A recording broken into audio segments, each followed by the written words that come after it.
Alors, sans plus tarder, je vous invite à lire, à suivre la lecture que je vais faire dans le psaume 139, les versets 7 à 12. Psaume 139, versets 7 à 12.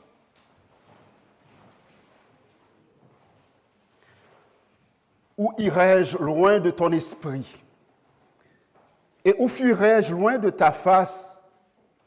Si je monte aux cieux, tu y es. Si je me couche au séjour des morts, t'y voilà. Si je prends les ailes de l'aurore et que j'aille habiter à l'extrémité de la mer, là aussi ta main me conduira et ta droite me saisira. Si je dis, au moins les ténèbres me couvriront, la nuit devient lumière autour de moi. Même les ténèbres ne sont pas obscures pour toi. La nuit brille comme le jour et les ténèbres comme la lumière. Éternel notre Dieu, nous bénissons ton nom et nous voulons nous placer devant ta majesté bénie, devant ta présence, ouvrant nos bouches, attendant que tu puisses la remplir pour que nous puissions proclamer ta parole à ton peuple et à tes enfants. C'est la prière que nous t'adressons au nom de Jésus. Amen. Amen. Merci, vous pouvez vous rasseoir.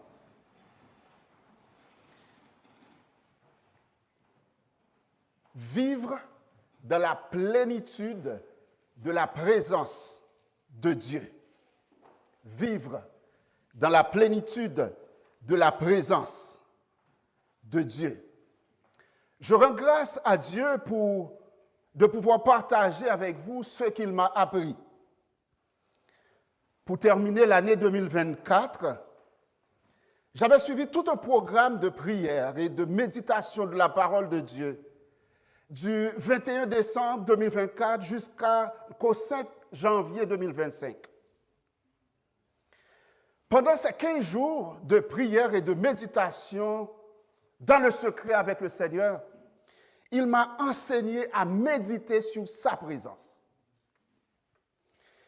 Et quand je pensais à la présence de Dieu, je faisais une petite recherche.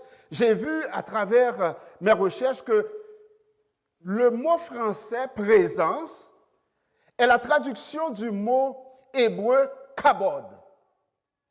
Kabod, c'est un terme hébreu qui se trouve 200 fois dans la Bible. Ce terme peut être traduit en français par gloire, esprit. Donc, quand on dit la présence de Dieu, on peut parler de la gloire de Dieu. Quand on parle de la présence de Dieu, on peut parler de l'esprit de Dieu. Quand on parle de la présence de Dieu, on peut parler de la dignité de Dieu. Quand on parle de la présence de Dieu, on peut parler de la richesse qu'il y a en Dieu. Ce terme kabod veut dire également l'importance, le poids. Quand Dieu se manifeste, il y a un poids qui s'impose à nous. Le mot kabod veut dire influence de quelqu'un dont la puissance agit effectivement dans tout le vaste domaine où il règne. Le mot kabod, ou présence de Dieu, ou gloire de Dieu, c'est le rayonnement de la force, de la puissance de Dieu en tant que le roi souverain qui s'impose objectivement et qui se traduit en des signes, des prodiges, des miracles et des merveilles dans la vie de chacun de nous.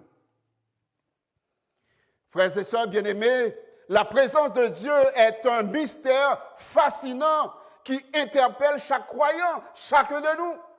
Que l'on soit jeune, que l'on soit adulte, enfant, la présence de Dieu nous interpelle. Personne ne peut rester insensible à la manifestation de la présence de Dieu ou de la gloire de Dieu.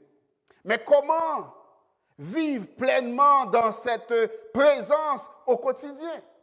C'est la question à laquelle je vais tenter de répondre. Comment vivre pleinement cette présence dans notre vie de chaque jour. Le roi David nous rappelle dans le psaume 139 que Dieu est partout. Dieu est partout. Et la Bible nous enseigne que la présence de Dieu se manifeste à différents niveaux dans notre vie, dans notre marche avec Dieu.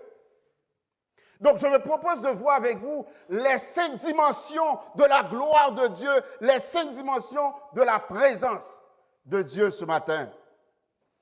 Et ma prière, c'est que le Seigneur puisse toucher vos cœurs, c'est que le Seigneur puisse toucher vos âmes, en sorte que quand vous sortiez d'ici, vous pourrez avoir cette expérience avec Dieu dans votre intimité avec lui.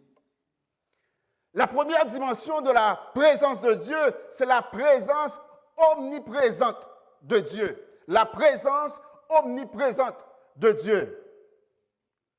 Dieu est omniprésent. La Bible déclare clairement, il est partout en tout temps. Et je ne dis pas, il est partout en tout. Ça serait du panthéisme. Il est partout en tout temps. Cette réalité apporte sécurité, réconfort, assurance à nous, croyants, qui plaçons notre confiance en Christ, en notre Dieu omniprésent. David dit dans le psaume 139, « Où irai-je loin de ton esprit et où fuirai-je loin de ta face? Si je monte aux cieux, tu y es. Si je me couche au séjour des morts, t'y voilà. Si je prends les ailes de l'aurore et que j'aille habiter à l'extrémité de la mer, là aussi, ta main me conduira et ta droite me saisira. Si je dis, au moins les ténèbres me couvriront, la nuit devient lumière autour de moi. Même les ténèbres ne sont pas obscures. Pour toi, la nuit brille comme le jour et les ténèbres comme la lumière. Personne ne peut se cacher pour échapper à la présence de Dieu. Nulle créature ne peut se cacher pour fuir loin de la face de l'Éternel. Même dans les entrailles du poisson, dans le ventre du poisson, Jonas était là et la présence de Dieu remplissait le ventre du poisson. On ne peut pas fuir la présence de Dieu. La présence omniprésente de Dieu, on ne peut pas la fuir. Jonas a expérimenté cette réalité. La présence de Dieu est partout, en tout temps. Partout, en tout temps. Frères et sœurs bien-aimés, je sais qu'il y a un ministère d'évangélisation. Dans le cas de Jonas, Jonas ne voulait pas aller prêcher la parole, l'évangile. Et le Seigneur a utilisé un moyen pédagogique, le vol du poisson, pour instruire Jonas. Et quand vous vous apprêtez à sortir pour aller, pour prêcher, pour évangéliser, je vous en conjure de vous rappeler de demander la présence, que la présence omniprésente de Dieu vous dévance. Pour que vous n'alliez pas seul. Car c'est un combat. Ce combat doit se préparer d'abord sur vos genoux dans le secret. N'allez pas évangéliser sans demander la présence omniprésente de Dieu pour toucher les cœurs, pour convaincre les cœurs par son esprit. Nous avons cette garantie que lui, le Saint-Esprit, il sera là et il convainc les cœurs de péché. Soit les pour qu'on doit faire mouvement nul, ou à perdre du temps. C'est pour ça matin, m'a invité d'abord sous vos genoux. Il faut préparer l'évangélisation pour réclamer la présence omniprésente de Dieu. La présence omniprésente de Dieu nous protège en dépit des circonstances. La présence omniprésente de Dieu signifie que nous ne sommes jamais seuls. Dieu veille constamment sur nous, même dans les moments d'égarement, de doute, de désespoir, il est là. Dans les moments de confusion, il est là. La distance, le temps ne peuvent rien contre la présence omniprésente de Dieu. Lorsque le roi de Syrie était en guerre contre les enfants d'Israël, le roi de Syrie rentrait dans sa chambre, réunissait son conseil pour prendre des décisions stratégiques, pour attaquer Israël, pour vaincre Israël. Tandis qu'ils étaient là pour tracer leur stratégie, pour monter leur stratégie. Le prophète de l'Éternel était bien loin, pas dans la chambre. Et puis tout ce qu'ils avaient concocté dans le secret, dans la chambre, le prophète qui n'était pas là était au courant. Ça, c'est la présence omniprésente de Dieu qui pénètre les lieux les plus secrets. Et c'est cette garantie que nous avons en tant que chrétiens de savoir que le Dieu que nous servons n'est pas limité par le temps et par l'espace, il est dans le secret. Dans le travail quand on y est, ou pas besoin de peur, si bon Dieu, mettons là. Là où vous travaillez, n'ayez pas peur si Dieu vous a placé là. Mais pour que Dieu vous place là, il faut que d'abord vous lui donnez la première, toute la place pour que lui, il décide où est-ce qu'il veut que vous travaillez. Oui, la présence omniprésente de Dieu. Dieu est partout en tout temps. Quand vous appelez Dieu, sachez qu'il est déjà là avec vous dans votre situation. Prenons le temps de qualité avec Dieu, même lorsque vous ne le voyez pas. Il faut prendre du temps de qualité avec Dieu. Prenez le temps de lire et d'obéir la Bible à chaque jour. Reconnaissez que chaque instant de votre vie est sous son regard. Il n'y a pas de hasard dans la vie du chrétien. Dans votre vie, il n'y a pas de hasard. Dans votre famille, il n'y a pas de hasard. Dans la vie de vos enfants, il n'y a pas de hasard. Enseignez cela à vos enfants pour qu'ils sachent qu'ils sont aimés et protégés de Dieu. Dans ce monde de haine, d'incertitude, il faut enseigner à nos enfants ce qui est bon, ce qui est juste, ce qui est vrai, ce qui leur donne la force d'affronter ce monde. Oui, la première dimension de la présence de Dieu, c'est la présence omniprésente de Dieu. La deuxième dimension, c'est la présence manifeste de Dieu. La présence manifeste de Dieu nous fait expérimenter Dieu à travers nos sens, nos 5 sens. Dans Jean chapitre 14, le verset 21, la Bible enseigne que ceux qui aiment et obéissent à Dieu ressentent sa présence. La présence de Dieu s'était manifestée lorsque les disciples étaient tout découragés. Oh, leur maître a été crucifié. Il n'était plus. Sans espérance, sans espoir, laissé seul dans le monde. Le Seigneur a apparu aux disciples. Pas une seule fois, mais plusieurs fois. Et pourtant, les disciples ne prenaient pas conscience que le Seigneur était là, que sa présence était là. Il se manifestait à eux. Et c'est quand, au dernier moment, le Seigneur les quitta. Et puis, ils commençaient à réfléchir, mais on sentait que nos cœurs brûlaient au-dedans de nous.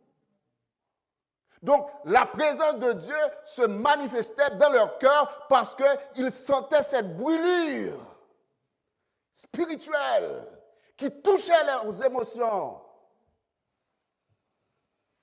Oui, les disciples d'Emmaüs ont dit, notre cœur ne brûlait-il pas au-dedans de nous, selon Luc chapitre 24, le verset 32.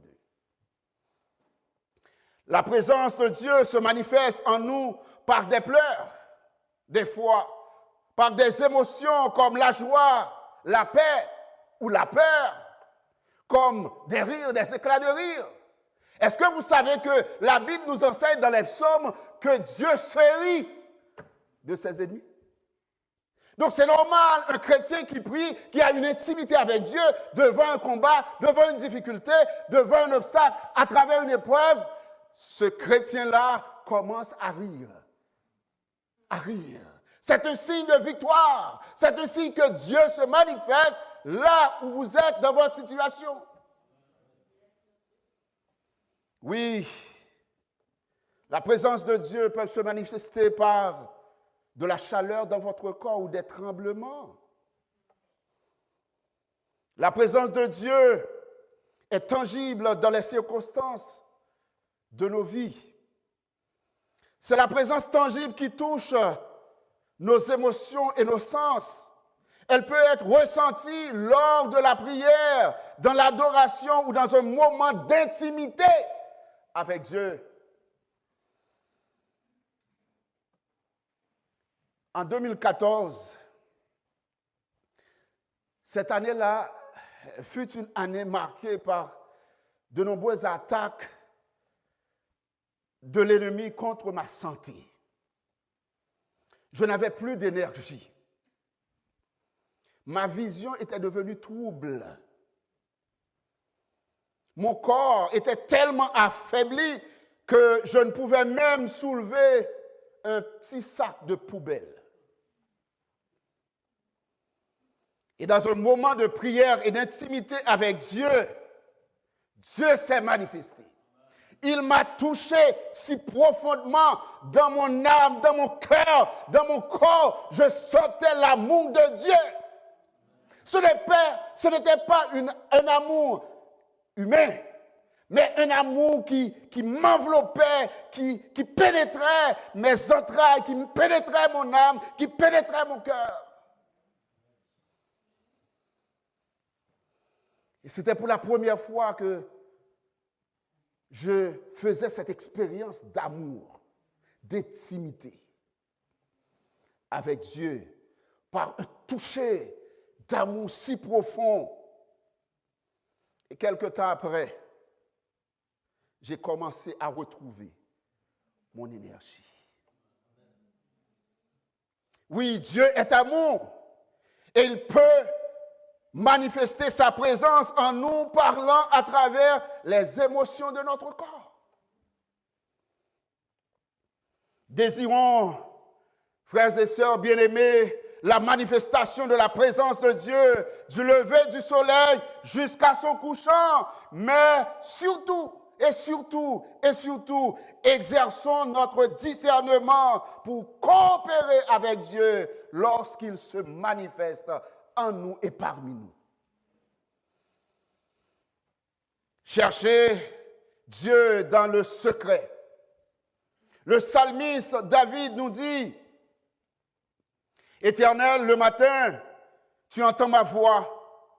Le matin, je me tourne vers toi et je regarde. » Donc, prenez un moment, un temps chaque jour pour prier, adorer dans l'attente de sa manifestation. Partagez ces expériences à vos enfants, à vos proches, pour renforcer leur foi, pour les fortifier. La présence omniprésente de Dieu. La présence manifeste de Dieu. Mais la troisième dimension de la présence de Dieu, c'est la présence agissante de Dieu. La présence agissante de Dieu est pour notre bien et pour la gloire de Dieu. Dans Luc chapitre 5, le verset 17, la Bible nous décrit un moment où la puissance du Seigneur se manifestait par des guérisons. Quand Dieu se manifeste, il faut être alerte. Il faut discerner cette manifestation de la présence de Dieu pour pouvoir coopérer avec la puissance de Dieu pour produire de l'encouragement, produire des guérisons, produire de l'édification, produire des exhortations. Dieu agit pour accomplir sa volonté sur la terre, mais Dieu a besoin d'hommes. Il cherche un homme. Quand Dieu a voulu sauver l'humanité du péché, qu'est-ce qu'il a fait? Il cherche parmi le monde, il cherche parmi les hommes. Qui enverrai-je? Dieu cherche des hommes et des femmes consacrés pour transformer notre monde, pour guérir, pour sauver, pour prêcher, pour évangéliser. Et il crie, qui enverrai-je? Qui enverrai-je? Êtes-vous prêts à coopérer à l'œuvre de Dieu? N'attendez pas une voix nécessairement qui vient dans un tonnerre pour pouvoir vous interpeller. Mais dans le silence, le secret de votre cœur, quand vous êtes à l'écoute de Dieu, il y a une prédication, une prière, un cantique qui interpelle votre cœur. Soyez obéissants à coopérer avec Dieu. Oui, la présence agissante de Dieu nous interpelle à agir pour faire la volonté de Dieu, pas notre volonté. Que ta volonté soit faite et non la mienne. La présence agissante de Dieu implique qu'il opère des miracles, des signes et des prodiges à travers nous et par nous, avec notre coopération. C'est un appel à collaborer avec Dieu pour bénir, pour guérir, pour encourager. Il faut être sensible et il faut avoir du discernement pour pouvoir voir la manifestation de la présence agissante de Dieu. En 2018, à mon église, il y avait une chorale. Et moi, j'étais membre de la chorale. C'est un peu drôle, hein? Vous êtes pasteur, vous êtes membre de la chorale. Oui. Oui. Pourquoi pas? Pourquoi pas? On sert Dieu. On ne sert pas nous-mêmes. On sert Dieu. Et dans cette chorale-là, la routine, l'habitude, c'était passer 10, 15, 20 minutes en prière. On commençait à prier un jeudi soir. On faisait près de 10 à 15 minutes de prière, d'adoration. Et pendant qu'on priait, on chantait, on était là dans l'intimité avec Dieu, en connexion avec Dieu, tous les membres de la chorale.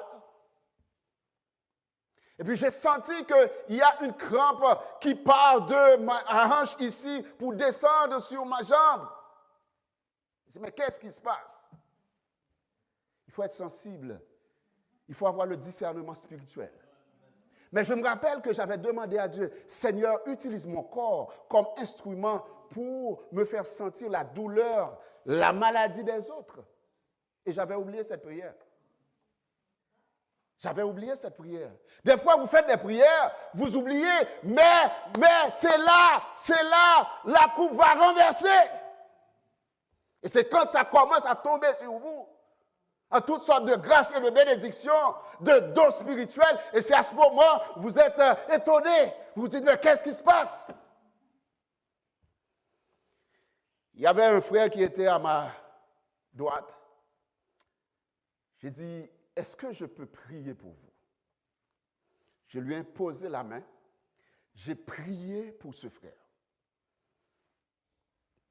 Après la prière, le frère m'a raconté, à ce moment-là, le frère avait plus de 40 ans. OK? Depuis son enfance, il avait une douleur au bas du dos. Et sa mère lui disait tout le temps que c'est depuis son enfance, il avait cette douleur-là. Il ne pouvait même pas s'abaisser pour aller au gym, pour faire du sport, prendre des choses. Non, il va ressentir la douleur. Après l'avoir imposé les mains, il a été guéri instantanément. Tout à coup. Tout à coup. Mais si je n'étais pas sensible, si le Seigneur ne m'avait pas fait cette grâce d'avoir ce discernement spirituel pour coopérer, jusqu'à présent, ce frère allait avoir cette douleur au bas du dos.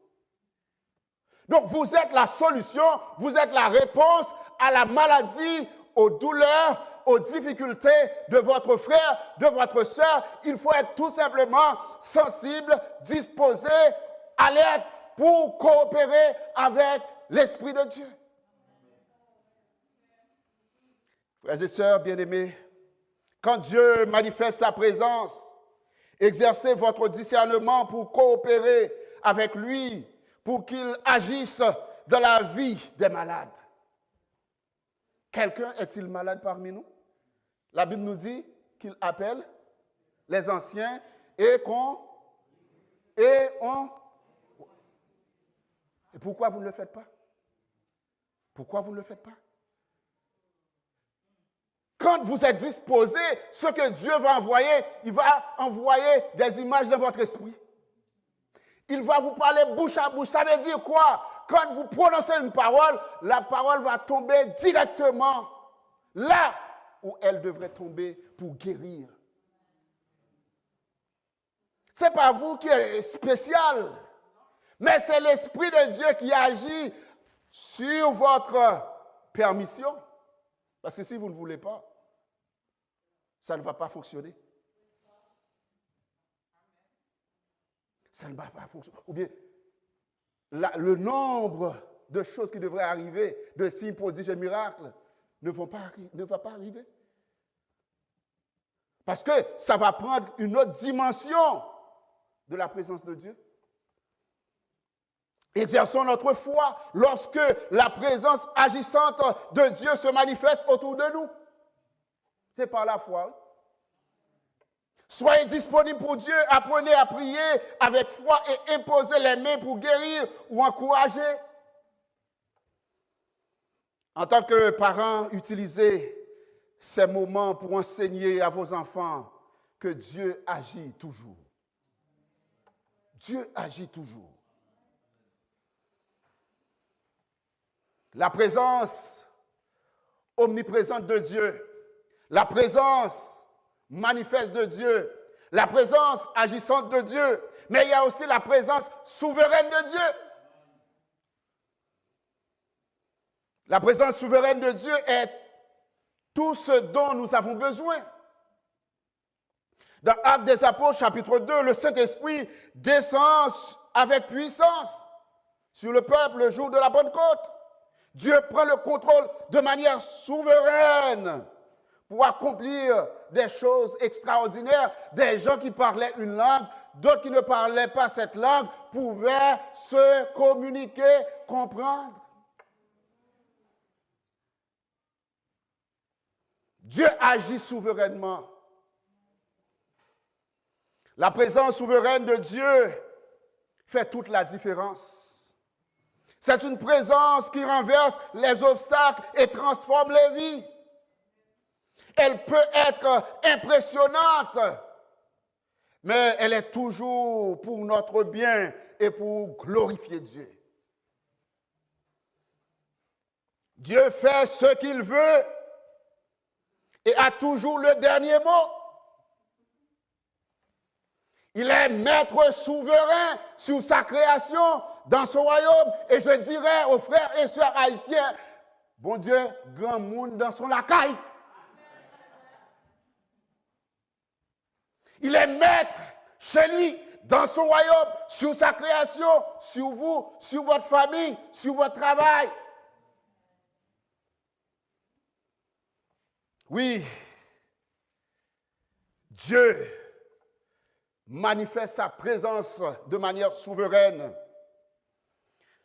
Dans les années 2000, j'ai fondé une église en Haïti. Après mes études en théologie, et cette église, quelques années de cela, en 2001, 2021, célébrait les 20 ans d'existence de l'Église. Et là, le pasteur qui était responsable de l'Église m'a appelé pour me dire, pasteur, on aimerait que vous veniez pour prêcher la conférence d'anniversaire pour nous. J'ai dit, OK, je vais apporter cette situation, cette demande, cette requête devant le trône. J'étais là devant le trône, je priais, il n'y a rien qui se passait.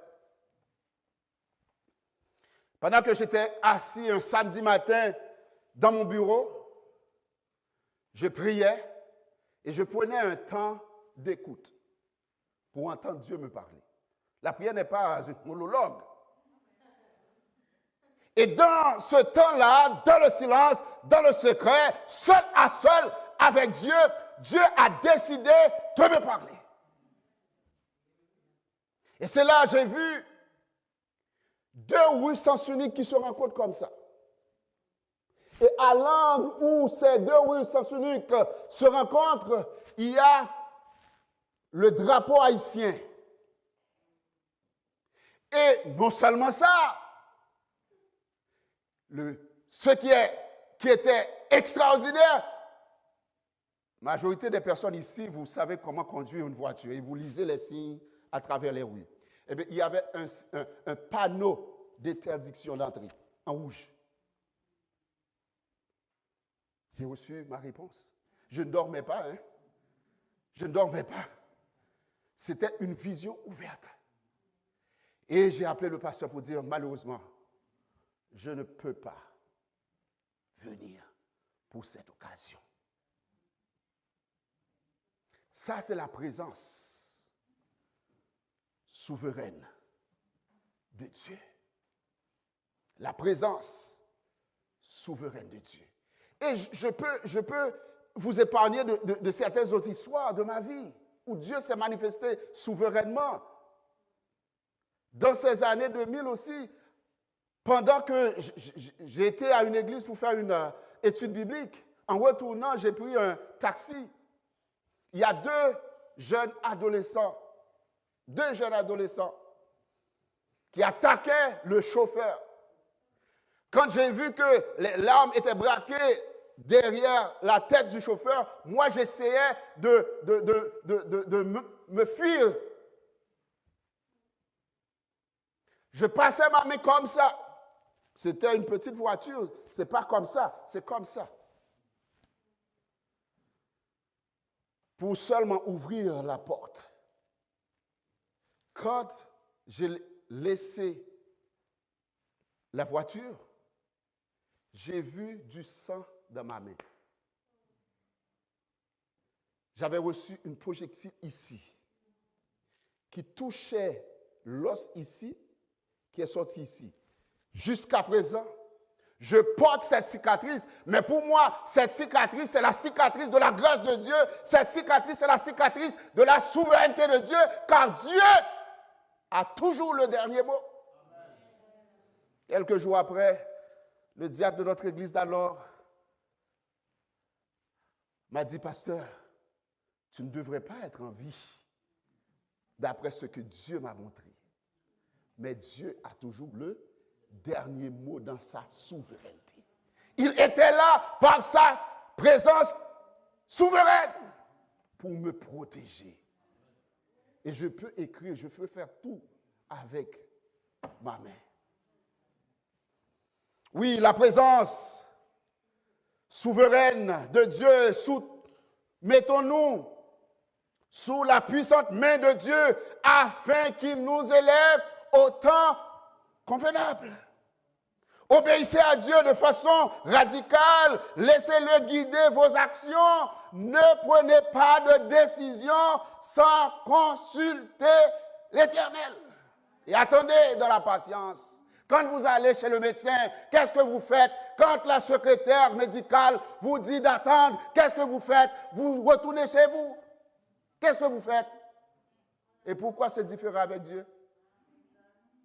Pourquoi vous sentez que trop de temps se passe? Je devais me marier déjà, je devais avoir des enfants, je devais acheter une maison, je devais faire ceci, faire cela. Je vous rappelle ce matin que Dieu est grand monde dans son lacaille. Il est maître chez lui, dans sa demeure. Cinquième dimension de la présence de Dieu, c'est la présence glorieuse de Dieu. La présence glorieuse de Dieu éclaire notre chemin. La présence glorieuse de Dieu a été expérimentée par Moïse, a été expérimentée par Jean dans le livre de l'Apocalypse. Et la présence glorieuse de Dieu révèle sa majesté. Elle nous transforme et nous pousse à l'adoration. Dans Exode chapitre 13, on a vu l'histoire du peuple d'Israël qui était là pendant 40 ans. Il marchait dans le désert. Il marchait dans le désert et la Bible nous dit il y a une colonne de nuée qui les guidait dans leur chemin la nuit. Une colonne de feu pour les éclairer afin qu'ils marchassent jour et nuit. Et la journée, une colonne de nuit pour les guider. Et vous savez quoi? Leurs vêtements n'ont jamais été usés. Leurs souliers n'ont jamais été déchirés. Et quand ils avaient faim, le Seigneur a pourvu à chaque jour.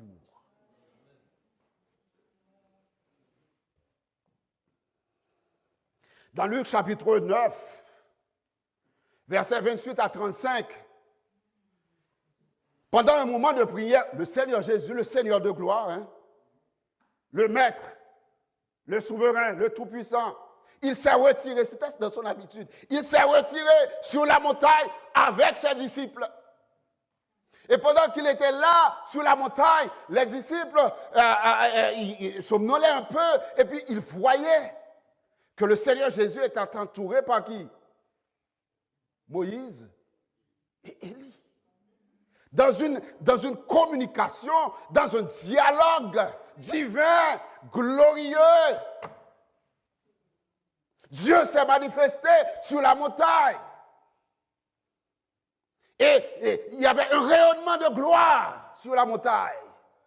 Au point que les disciples étaient saisis de stupéfaits et puis il était silencieux. Quand la gloire de Dieu se manifeste, ce n'est pas le moment pour vaquer à vos activités, c'est le moment de rester en silence et attendre que la gloire passe. Oui. Il y a des moments quand Dieu se manifeste dans le culte, quand Dieu se manifeste dans votre vie, quand Dieu se manifeste dans votre famille, c'est prendre le temps dans le silence. Vous n'avez rien à ajouter. Celui qui a le dernier mot s'est manifesté dans toute sa gloire.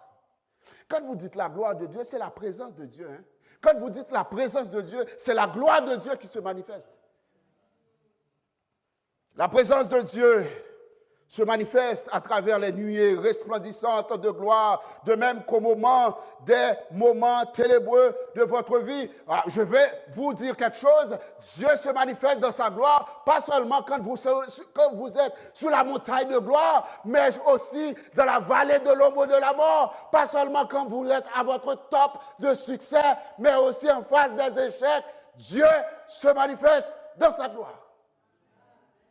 Quand je marche dans la vallée de l'ombre de la mort, je ne crains que mal, car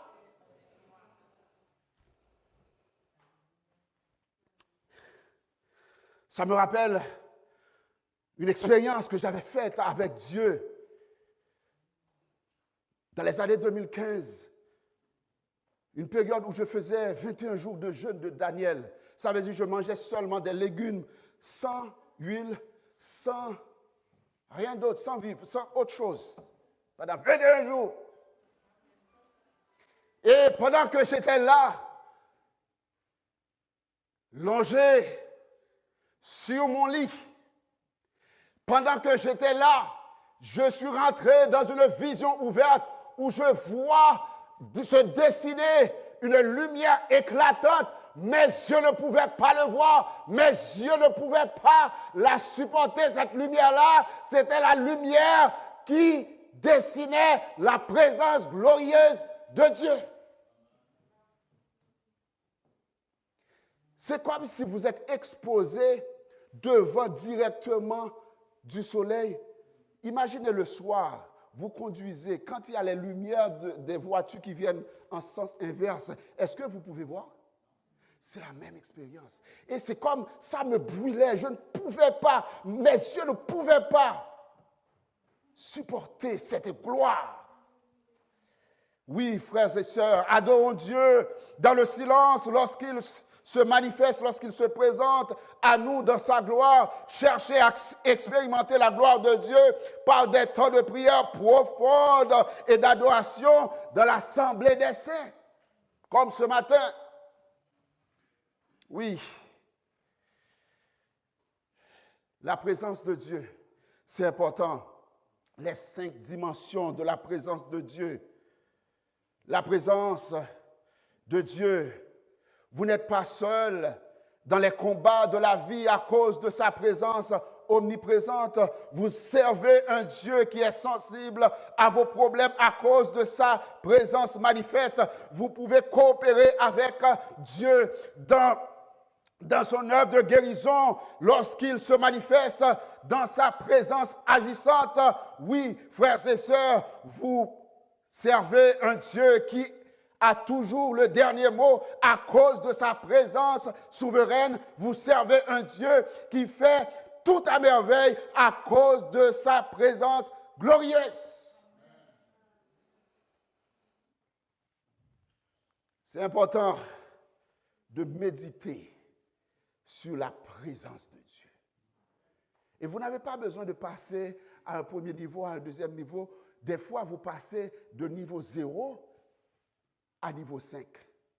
Ce n'est pas une question, oui, je dois passer. Non, non, non, non. Avec Dieu, ça dépend de votre intimité avec Dieu. Ce n'est pas le nombre d'années qui va vous donner la crédibilité. Non, non, non, non. C'est votre intimité avec Dieu. Frères et sœurs, j'aimerais terminer en vous demandant à vous lever. Et j'aimerais faire cette prière pour vous. J'aimerais faire cette prière pour vous. Pendant que vous fermez vos yeux, vous vous concentrez sur la présence de Dieu, la présence glorieuse de Dieu. Je vais prier pour vous. Ô Seigneur de gloire, nous nous inclinons devant toi, reconnaissant la grandeur de ta présence dans nos vies. Tu es l'alpha et l'oméga, le Dieu omniprésent, manifeste, agissant, souverain et glorieux. Aujourd'hui, en ce moment même, nous te demandons de remplir chacun de nous, ici rassemblés, de la plénitude de ta gloire. Seigneur, que ta présence omniprésente nous rappelle que nous ne sommes jamais seuls, que ta présence manifeste se révèle à nous dans notre quotidien et que cette présence, Seigneur, puisse nous envelopper de ton amour, ta paix et ta direction. Que ta présence agissante opère des miracles et des guérisons dans les cœurs, dans les vies, dans les âmes. Alléluia. Alléluia. Alléluia. Alléluia. Merci Seigneur. Merci Seigneur. Merci Seigneur. Merci Seigneur. Merci Seigneur. Alléluia. Merci Seigneur. Oh, que ta présence souveraine, Seigneur, nous guide, nous protège dans chaque décision et que ta gloire éclaire nos chemins. Oh, Seigneur, donne-nous la force et la persévérance de continuer avec toi dans la foi. Oh, Seigneur de gloire, visite chacun de nous d'une manière spéciale, remplis nos cœurs, nos maisons, notre église, Seigneur, cette assemblée. Petits et grands, jeunes et vieux, Seigneur, ton serviteur, remplis-le de ta gloire, Seigneur. Oh, transforme sa vie, transforme nos vies, Seigneur, afin que nous soyons tous des témoins vivants de ta puissance et de ton amour. Ô Dieu de gloire, à toi reviennent la louange, l'honneur et la gloire maintenant et pour toute l'éternité. Amen.